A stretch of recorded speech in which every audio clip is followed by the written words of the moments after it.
तीसरा मोर्चा, कुछ समझे आप? इन दिनों ममता दीदी बंगाल में नहीं अपितु देश के तमाम छोटे छोटे राज्यों और बड़े बड़े राज्यों के तमाम क्षेत्रीय दलों के साथ संपर्क करने के प्रयास कर रही हैं, ताकि वो आने वाले दिनों में या यूं कहें कि 2024 के लोकसभा चुनाव में एक मुक्त विपक्ष पार्टियों को एकजुट कर तीसरे मोर्चे के तौर पर अपने चेहरे को बुलंद कर नरेंद्र मोदी के सामने एक मजबूत विपक्षी चेहरा के तौर पर प्रस्तुत कर सके। लेकिन क्या यह इतना आसान है कि प्रधानमंत्री मोदी के चेहरे के सामने बिना कांग्रेस के एक तीसरे मोर्चे के तौर पर ममता बनर्जी विपक्षी नेताओं को एकजुट कर अपने नाम पर मुहर लगा सकती हैं? नमस्कार, मेरा नाम आयुष राज द्विवेदी है और आप न्यूज फीड देख रहे हैं। चलिए आज चर्चा करते हैं तीसरे मोर्चे की। शायद ये पहली बार चर्चा का विषय नहीं बना हुआ है देश की राजनीति में, क्योंकि आज से नहीं बल्कि या यूं कहें कि 2014 से भी नहीं, जब 2075 में जब देश में 1975 में जब देश में इमरजेंसी लगी थी, उस वक्त भी इंदिरा गांधी के खिलाफ तमाम विपक्षी पार्टियां एकजुट हुई थी और पहली बार भारतीय राजनीति में 1977 में गैर कांग्रेसी सरकार की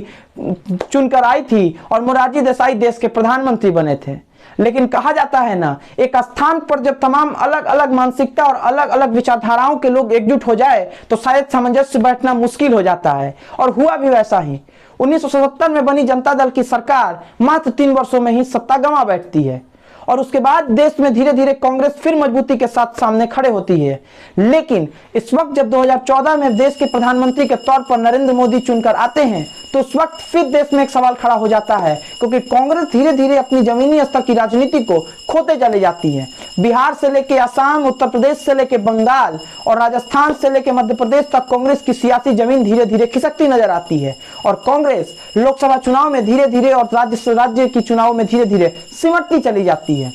कांग्रेस का कमजोर होना यूं तो विपक्षी पार्टियों के लिए एक बड़ा संकट था, लेकिन 2014 के बाद से एक सवाल जरूर देश में उठा कि क्या नरेंद्र मोदी के खिलाफ शायद देश में विपक्षी नेताओं के तौर पर कोई चेहरा है ही नहीं। कई तरह के मंचों पर यूं तो विपक्षी नेताओं की एकजुटता दिखी, चाहे वो बंगाल में अखिलेश यादव, ममता बनर्जी, शत्रुघ्न सिन्हा, अखिलेश यादव,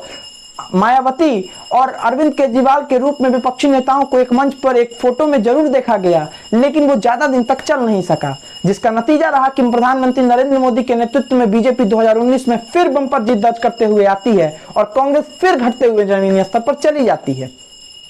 यूं तो कांग्रेस के अंदर आपसी लड़ाई जिस प्रकार से बढ़ती चली जा रही है, या यूं कहें कि नेतृत्व की कमी के कारण जब कांग्रेस के बड़े बड़े दिग्गज नेता अपनी ही पार्टी के नेतृत्व पर सवाल करने लग जाते हैं तो ये देश की राजनीति में बीजेपी के लिए एक आसान और बनते चला जाता है। लेकिन हम ये सवाल आज आपसे इसलिए पूछ रहे हैं और आपसे चर्चा इसलिए कर रहे हैं कि 2021 में जब बंगाल की लड़ाई को ममता बनर्जी जीत के आती है तो कुछ दिनों के बाद वो केंद्र की सत्ता पर अपना स्थान बरकरार रखने के लिए और बनाने के लिए यूं इस समय देश के तमाम राज्य के क्षेत्रीय दलों से संपर्क साधने का प्रयास कर रही हैं। और न सिर्फ वो क्षेत्रीय दलों से संपर्क साधने का प्रयास कर रही बल्कि कांग्रेस से एक तरह से तीसरे मोर्चे को किनारे करते हुए चली जा रही हैं, क्योंकि कुछ दिनों पहले चाहे कीर्ति झा आजाद हो या फिर कांग्रेस के कई और बड़े बड़े नेता जिस तरह से कांग्रेस का दामन छोड़कर टीएमसी का साथ चले जा रहे हैं, वो कहीं ना कहीं कांग्रेस और टीएमसी के बीच भी लड़ाई को उजागर करती है और कांग्रेस इन तमाम दावों को खोखला करती जा रही है कि जिसमें कांग्रेस ये दावा कर रही है कि बीजेपी को कोई देश में अगर हरा सकता है तो वो कांग्रेस ही है। लेकिन एक सवाल और है उन तमाम विपक्षी पार्टियों से, क्योंकि छोटे छोटे राज्यों में कांग्रेस भले ही तमाम क्षेत्रीय दलों के मुकाबले कमजोर है, लेकिन आज भी देश की 543 लोकसभा की सीटों में से 200 लोकसभा की सीटें ऐसी हैं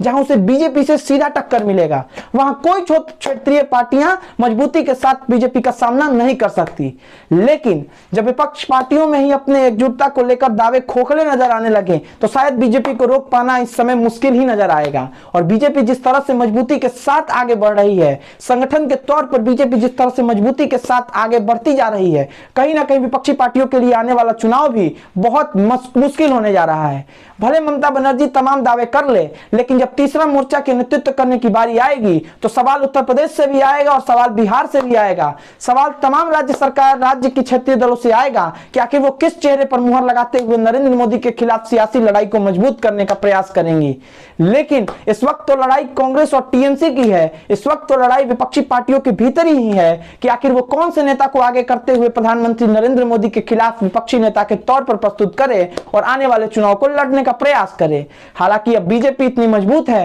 कि उसे हरा पाना शायद इस समय शायद उनके लिए मुश्किल हो, क्योंकि मुद्दों की लड़ाई को विपक्ष नहीं उठाते हुए चेहरे की लड़ाई को आगे करने का प्रयास कर रहा है, जो शायद और विपक्ष के लिए मुश्किल साबित हो जाएगा। आप सभी का हमारी वीडियो को देखने के लिए बहुत बहुत धन्यवाद। आगे की वीडियो को देखने के लिए हमारे चैनल को सब्सक्राइब कीजिए और इस वीडियो को ज्यादा से ज्यादा शेयर कीजिए। आप सभी का बहुत बहुत धन्यवाद।